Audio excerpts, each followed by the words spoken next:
Assalamualaikum warahmatullahi wabarakatuh. Perkenalkan, nama saya Alma Aulia Zafina dari Prodi Agribisnis Perikanan dengan NIT 18.5.02.097. Di sini saya akan mempresentasikan tentang laporan usaha pengolahan sambal karang darah. Bab 1 yang pertama adalah latar belakang, yang mana menyatakan potensi karang darah yang ada di wilayah Kecamatan Sedati. Berdasarkan penelitian, tercatat sebesar 6 ton karang darah yang dihasilkan oleh nelayan, yang kebanyakan dimanfaatkan untuk dijual mentahan, diolah sebagai makanan, maupun aksesoris. Berdasarkan potensi tersebut, maka karang darah masih kurang pemanfaatannya. Oleh karena itu, saya ingin memanfaatkan potensi yang ada dengan membuat usaha sambal karang darah. Yang kedua, ada maksud dan tujuan, yang mana maksud dari pembuatan laporan ini adalah untuk memenuhi tugas pembuatan laporan perkuliahan studi kelayakan agribisnis perikanan. Tujuan yang pertama, untuk mengetahui analisis aspek sosial dan ekonomi. Yang kedua, memanfaatkan potensi perikanan yang ada di Sidoarjo. Yang ketiga, ada visi dan misi. Visinya bertekad untuk menjadi industri pengolahan sambal karang yang berdaya saing unggul dalam kualitas dan dapat dipercaya oleh konsumen.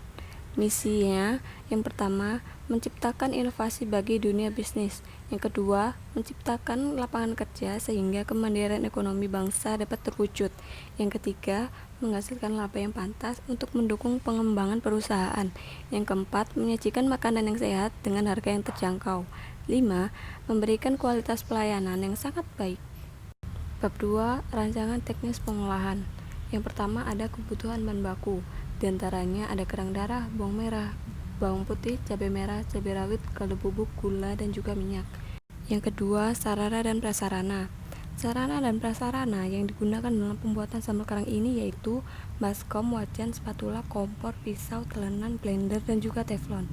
Yang ketiga, ada tenaga kerja, yang mana tenaga kerja dalam usaha pengolahan ini membutuhkan sebanyak 7 orang. Di antaranya 2 orang bertugas untuk memilih bahan baku, 2 orang lagi bertugas untuk memasak sambal karang, 2 orang lagi bertugas untuk membantu pengemasan atau packing, dan sedangkan 1 orang bertugas untuk mencatat pemasukan dan juga pengeluaran. Bab 3, analisis aspek pasar, sosial, dan ekonomi. Yang pertama, aspek pasar, di antaranya ada permintaan pasar, selera konsumen, target konsumen, dan juga peluang.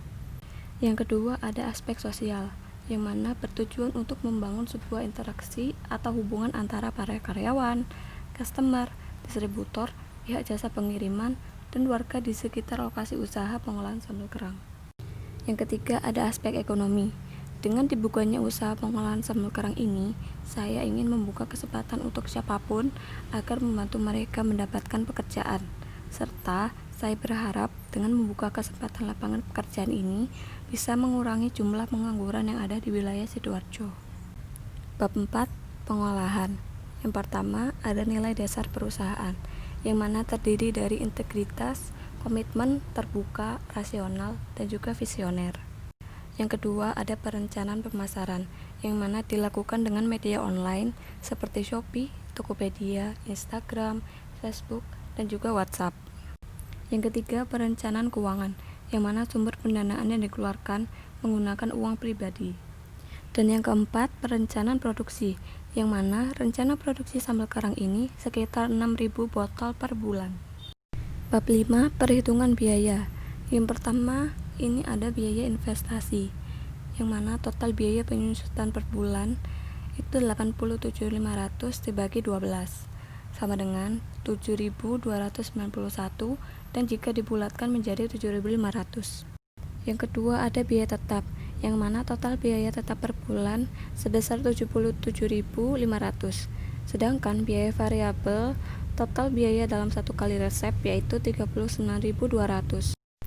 Lalu total biaya produksi sebesar 117.000 dan keuntungan bersih dalam satu kali resep yaitu sebesar 133.000. Sekian presentasi yang dapat saya sampaikan, kurang lebihnya saya mohon maaf. Terima kasih. Wassalamualaikum warahmatullahi wabarakatuh.